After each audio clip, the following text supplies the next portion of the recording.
Atlantic ও প্রশান্ত মহাসাগরের মধ্য দিয়ে মালামাল পরিবহনে অত্যন্ত গুরুত্বপূর্ণ পথ পানামা খাল। এই খালের মাধ্যমে এশিয়া ও যুক্তরাষ্ট্রের পূর্ব উপকূলের মধ্যে যোগাযোগ স্থাপন হয়, যার ফলে এই দুই মহাদেশের মধ্যে যোগাযোগের দীর্ঘ পথ এড়াতে সক্ষম হয় জাহাজগুলো। তবে এই পথ ব্যবহারে মার্কিন জাহাজগুলোকে অতিরিক্ত শুল্ক ও মাশুল দিতে হচ্ছে বলে অভিযোগ তুলেছেন নবনির্বাচিত মার্কিন প্রেসিডেন্ট ডোনাল্ড ট্রাম্প।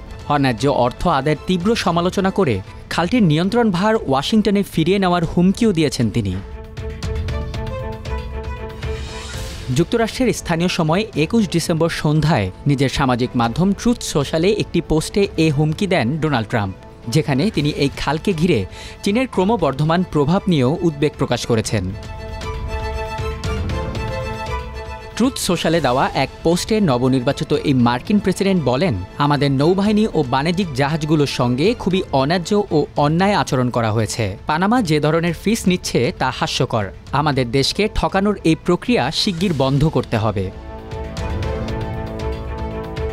১৯১৪ সালে যুক্তরাষ্ট্র পানামা খালের নির্মাণ কাজ শেষ করে। ১৯৭৭ সালে ডেমোক্রেটিক পার্টির তৎকালীন প্রেসিডেন্ট জিমি কার্টারের শাসনামলে এই খালের নিয়ন্ত্রণভার পানামার হাতে তুলে দেওয়া হয়।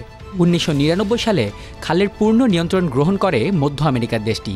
এ বিষয়ে ট্রাম্প বলেন, এই খালের ব্যবস্থাপনার দায়িত্ব শতভাগ পানামার, চীন বা অন্য কারো নয়। আমরা কখনোই এর নিয়ন্ত্রণ ভুল মানুষের হাতে যেতে দেব না। ট্রুথ সোশ্যালের ওই পোস্টে ট্রাম্প দাবি করেন, নির্বোধের মতো জিমি কার্টার এই খালের নিয়ন্ত্রণ পানামাকে দিয়ে দিয়েছিলেন। একই পোস্টে আশাবাদ ব্যক্ত করে প্রকাশ করেন ডোনাল্ড ট্রাম্প।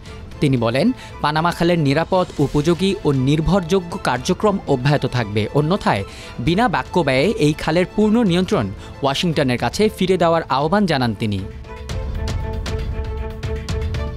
ট্রাম্পের এই বক্তব্যের পর তাৎক্ষণিকভাবে পানামা কর্তৃপক্ষ কোনো মন্তব্য করেনি। ইতিহাস বলে, ট্রাম্প মিত্রদের হুমকি দিতে এবং প্রতিপক্ষের সঙ্গে লেনদেন করার সময় আক্রমণাত্মক উক্তি ব্যবহার করতে দ্বিধাবোধ করেননি। রয়টার্স জানিয়েছে, ট্রাম্পের এই পোস্ট একটি অত্যন্ত বিরল উদাহরণ, যেখানে যুক্তরাষ্ট্রের একজন একটি সার্বভৌম দেশকে ভূখণ্ড হস্তান্তর করার জন্য চাপ দিতে পারেন। ট্রাম্পের এই মন্তব্যে তার অধীনে যুক্তরাষ্ট্রের কূটনীতির একটি প্রকাশিত পরিবর্তন হবে বলেও মনে করছেন বিশ্লেষকেরা।